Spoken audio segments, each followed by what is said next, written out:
হরে কৃষ্ণ কৃষ্ণ কৃষ্ণ হরে হরে। তো ভক্তবৃন্দগণ, আজকের ভিডিওটি রয়েছে 16 জুন পালিত হচ্ছে গঙ্গা দশেরা। আর অবশ্যই এই দিনটা পড়েছে রবিবার। প্রতি বছর জ্যৈষ্ঠ মাসের শুক্লপক্ষের দশমী তিথিতে গঙ্গা দশেরা উৎসব অত্যন্ত উৎসাহের সঙ্গে পালিত হয়। এই দিনে বিপুল সংখ্যক ভক্ত গঙ্গা নদীতে স্নান ও ধ্যান করেন। এই দিনে ভগবান শিবের পাশাপাশি মা গঙ্গার আরাধনা করা হয়। একটি ধর্মীয় বিশ্বাস আছে যে গঙ্গা স্নান ব্যক্তির সমস্ত পাপ ধ্বংস করে, এছাড়াও ঘরে সুখ সমৃদ্ধি আসে। এই বছর গঙ্গা দশেরা পালিত হবে 16 জুন রবিবার। আর এই দিনে অবশ্যই এই শুভ কাজটি যদি আপনার ঘরে তুলসী তলায় করতে পারেন, তাহলে ঘরে সুখ সমৃদ্ধি আনতে অবশ্যই সাহায্য করবে মা তুলসী দেবী। তো অবশ্যই ভিডিওটি সম্পূর্ণ মনোযোগভাবে শ্রবণ করবেন যে কোন উপায়ে কি কাজটি করলে আপনার ঘরে সুখ সমৃদ্ধি এবং বিষ্ণুর কৃপা খুব সহজেই পাবেন। আর চ্যানেলে নতুন হয়ে থাকলে দয়া করে চ্যানেলটিকে সাবস্ক্রাইব করবেন, লাইক করবেন, কমেন্টে ভক্তি ভালোবাসা শ্রদ্ধা দিয়ে জয় শ্রীকৃষ্ণের জয়, জয় মা দেবী গঙ্গার জয় লিখে দিতে ভুলবেন না। তো অবশ্যই ভিডিওটি শুরু থেকে শেষ পর্যন্ত ভক্তি সহকারে শ্রবণ করবেন। তো শুরু করা যাক আজকের ভিডিওটি। অবশ্যই জ্যৈষ্ঠ মাসের শুক্লপক্ষের দশমী তিথিতে এই গঙ্গা দশেরা পালিত হয়। আর এই দিনটি অনেক ভক্তরা গঙ্গা দেবীকে অনেক ধরনের ফল এবং অনেক প্রদীপ দান করে থাকে। তাই অবশ্যই আপনারা একটিবার হলেও আজকের দিনে অর্থাৎ 16 জুন রবিবার গঙ্গা জলে 7 বার ডুব দিবেন। গঙ্গা দশেরা অমৃত সিদ্ধি যোগ তৈরি হচ্ছে। অমৃত সিদ্ধি যোগ হবে সকাল 5টা 23 মিনিট থেকে 11টা 13 মিনিট পর্যন্ত। এই যোগে স্নান ও ধ্যান করা হয়, তাহলে অনেক ধরনের উপকার পাওয়া যায়। জ্যোতিষরাও অমৃত সিদ্ধি যোগকে অত্যন্ত শুদ্ধ বলে মনে করেন। বরিয়ান যোগ, অমৃত সিদ্ধি যোগের পাশাপাশি গঙ্গা দশেরাতে বরিয়ান যোগ গঠন হচ্ছে। রাত 9টা 3 মিনিট পর্যন্ত এই যোগ থাকবে। এই যোগে নদীতে স্নান করলে জ্ঞাত সারে ও অজ্ঞাত সারে করা সমস্ত পাপ বিনষ্ট হয়ে যাবে। অর্থাৎ যদি আপনারা এই বরিয়ান যোগে স্নান করতে পারেন, তাহলে আপনার 10 যত রকমের পাপ রয়েছে সব বিনষ্ট হয়ে যাবে। রবিযোগ, জ্যোতিষীদের মতে জ্যৈষ্ঠ মাসের শুক্লপক্ষের দশমী তিথিতে রবিযোগ তৈরি হচ্ছে। দিনভর চলবে রবিযোগ। এই যোগে স্নান ও ধ্যান করলে সুস্বাস্থ্যের আশীর্বাদ পাওয়া যায়। শুধু তাই নয়, শারীরিক ও মানসিক সমস্যা থেকে মুক্ত পাওয়া যায়। তো অবশ্যই সকল ভক্তরা এই শুভ তিথিতে অবশ্যই রবিযোগ, বরিয়ান যোগ এবং অমৃত সিদ্ধি যোগে অবশ্যই পারলে স্নান করবেন এই দশহরার দিনে। মনে রাখবেন, গঙ্গা দশহরার দিন গঙ্গা জল দিয়ে তুলসী পাতা ধুয়ে লাল কাপড়ে বেঁধে নিরাপদে রাখুন। এতে দরিদ্র দূর হবে এবং ঘরে লক্ষ্মীর বাস করবে। অবশ্যই এই ক্রিয়াকলাপটি গঙ্গা দশহরার দিন অর্থাৎ 16 জুন রবিবার করবেন। অবশ্যই গঙ্গা দশহরার দিন তুলসীকে জল নিবেদন করুন, তারপর সেখানে বসে শ্রী তুলসী স্তোত্রম পাঠ করুন। কথিত আছে যে বাড়িতে তুলসী পুজো করা হয় সেখানে লক্ষ্মীর আশীর্বাদ পাওয়া যায়। এই দশহরার দিন অর্থাৎ রবিবারে অবশ্যই তুলসী গাছের গোড়ায় আটা দিয়ে প্রদীপ তৈরি করে সেই প্রদীপ জ্বালাবেন। পরের দিন ওই আটার প্রদীপ কোনো গরুকে খাওয়াতে দিন। তুলসী গাছের পুজো করার সময় ওম নমো ভগবতে বাসুদেবায় নমঃ মন্ত্রটি জপ করবেন। প্রতিদিন তুলসী গাছের সামনে এই মন্ত্রটি 108 বার জপ করুন। এর ফলে আপনার জীবনে সমস্যা আসুক কি না কেন তার সমাধান হবে নিশ্চিত। সংসারে যদি স্ত্রী বৃদ্ধি করতে চান, তাহলে অবশ্যই এই গঙ্গা দশহরার দিনটি আপনার জন্য অত্যন্ত শুভ।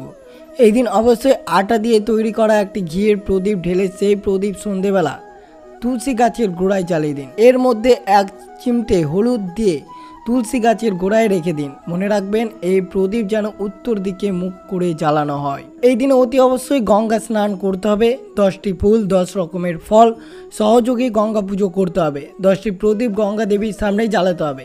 গঙ্গায় স্নান করার পর গঙ্গা জলে কাঁচা দুধ অর্পণ করবেন। আপনি যদি নিজের অজান্তেই হোক বা পাপ কর্মগুলো করেই চলেছেন, তবে কথাই ঠিক যে শুভ কর্মের অশুভের বিনাশ এবং পুণ্যকর্মের পাপের ক্ষয়। তো অবশ্যই এই দশহরার দিন অর্থাৎ 16 জুন রবিবার গঙ্গা দশহরার দিন অবশ্যই একটিবার হলেও গঙ্গা স্নান করতে যাবেন এবং 10টি ফুল 10 রকমের ফল সহযোগে গঙ্গা পুজো করতে হবে। গঙ্গা দশহরার দিনে এই রকম করলে 10 জন্মের পাপ এবং এই জন্মের করা 10টি পাপ ক্ষয় হবে নিমিষেই। অবশ্যই এই দিনে পুজোর সময় গঙ্গা জল ও তুলসী পাতা ব্যবহার করবেন, এর ফলে কি উপকার পেতে পারেন অবশ্যই জানবেন। সব পুজোয় না ব্যবহার হলেও হিন্দু ধর্মের পুজো পার্বণে তুলসী পাতার ব্যবহার অপরিহার্য। পুজোর থালিতে নৈবেদ্য সাজানোতে তুলসী পাতা লাগবে। সব পুজোতেই গঙ্গা জল একটি নিজস্ব গুরুত্ব রয়েছে। হিন্দু ধর্মে বিশ্বাস করা হয় যে তুলসী ও গঙ্গা জলের যেমন ঔষধ হিসেবে যেমনই গুরুত্বপূর্ণ, তেমনি বিভিন্ন আচার নীতিতে এই দুটি জিনিস ব্যবহার করা হয়। তুলসী পাতা ও গঙ্গা জল নিয়ে অনেকে নানা রীতি মেনে আছেন, তবে অবশ্যই এই দুই জিনিসের উপস্থিতি বাধ্যতামূলক। কেন গঙ্গা জলে তুলসী পাতা যোগ করা হয়? ভগবানের প্রসাদ যাকে চরণামৃত বলা হয় তাতে তুলসী পাতা ছাড়া অসম্পূর্ণ। পুজোর গঙ্গা জলে তুলসী পাতা দেওয়া হয়, তার আসল কারণটা অবশ্যই জানবেন। হিন্দু ধর্মের বিশ্বাস অনুযায়ী তুলসী পাতা হলো অত্যন্ত পবিত্র ও শুভ একটি জিনিস। মনে করা হয় বাড়িতে তুলসী গাছ থাকলে দেবী লক্ষ্মীর আশীর্বাদ পাওয়া যায়, পাশাপাশি স্বয়ং বিষ্ণুরও পূর্ণ আশীর্বাদ পাওয়া যায়। হিন্দু মতে তামা বা পিতলের কোনো পাত্রের মধ্যে জল দিয়ে তাতে গঙ্গা জল ও তুলসী পাতা দেওয়া হয়। সেই জল অমৃতের মতো বিশুদ্ধি ও পবিত্রতা হয়ে যায়। ভগবান বিষ্ণুর পূর্ণ অবতার হলেন শ্রীকৃষ্ণ, তার সবচেয়ে প্রিয় হলেন তুলসী পাতা। তাই ভোগে পঞ্চমৃত গঙ্গা জল ও তুলসী পাতা দেওয়া হয়। এই কারণে তুলসী পাতাকে চরণামৃতের জন্য রাখা হয়। সূর্যাস্তের পর তুলসী পাতা স্পর্শ করা উচিত নয় এই গঙ্গা দশার দিন। পবিত্র হলেও বাড়ি থেকে কিছুটা দূরে তুলসীর প্রতিষ্ঠান করার নিয়ম রয়েছে। মনে রাখা ভালো, দেবী তুলসী সর্বদাই পরিষ্কার পরিচ্ছন্নতা পছন্দ করেন, তাতে তুলসী গাছের যত্ন নেওয়া দরকার। যত্ন না নিলে শুকিয়ে যায়। একইভাবে মঙ্গলবার ও রবিবার তুলসী পাতা ছেঁড়া নয়।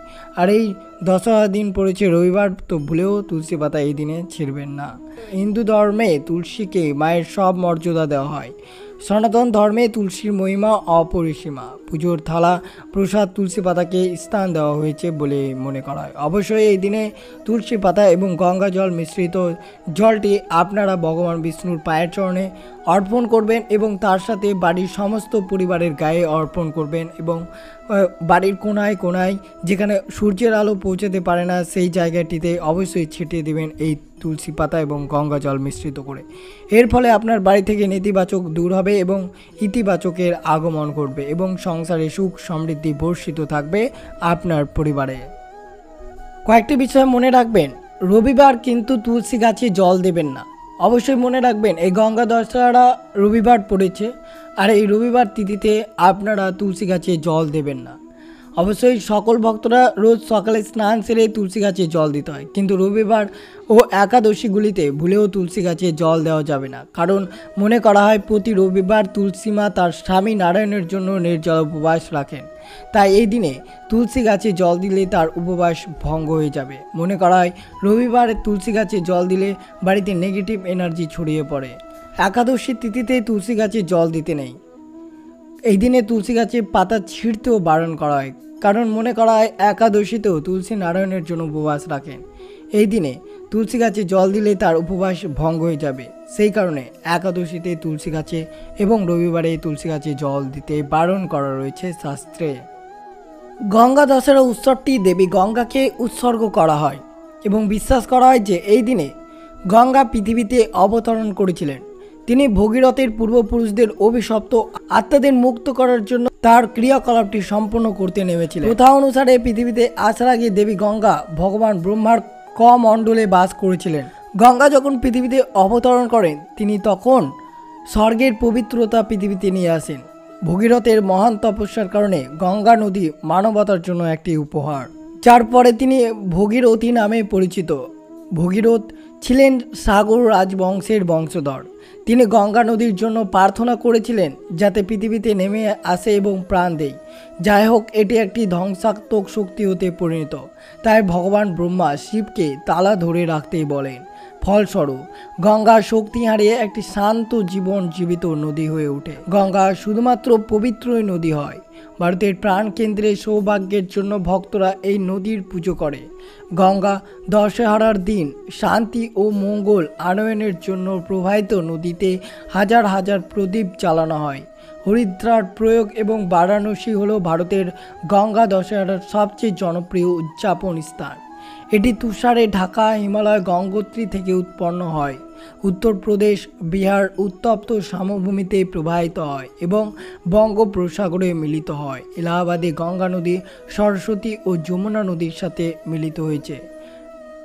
অর্থাৎ ভারতের সবচেয়ে পবিত্র স্থান এই গঙ্গা নদীতে। গঙ্গা দশেরা হিন্দু ক্যালেন্ডার অনুসারে জ্যৈষ্ঠ মাসের মোম অর্থাৎ শুক্লপক্ষের 10তম অর্থাৎ দশমী তিথিতে পড়ে। এটি সাধারণত এই বছর 16 জুন পড়েছে। গঙ্গা দশাকে গঙ্গা অবতরণ বলা হয়, অর্থাৎ যার অর্থ গঙ্গার অবতরণ। বেশিরভাগ বছরে নির্জলা একাদশীর একদিন আগে গঙ্গা দশরা উদযাপিত হয়, তবে কখনো কখনো গঙ্গা দশরা এবং নির্জলা একাদশী একই দিনে পড়ে। তো এই ছিল ভিডিওটি ভালো লাগলো অবশ্যই চ্যানেলটিকে সাবস্ক্রাইব করবেন, লাইক করবেন, কমেন্টে ভক্তি ভালোবাসার শ্রদ্ধা দিয়ে জয় শ্রীকৃষ্ণের জয় বা জয় মা গঙ্গা দেবীর জয় লিখে দিতে ভুলবেন না। এবং ভিডিওটি আপনার আত্মীয় ভক্তদের সাথে অবশ্যই শেয়ার করবেন। সুস্থ থাকবেন, সতর্ক থাকবেন। জয় শ্রীকৃষ্ণ, রাধে রাধে।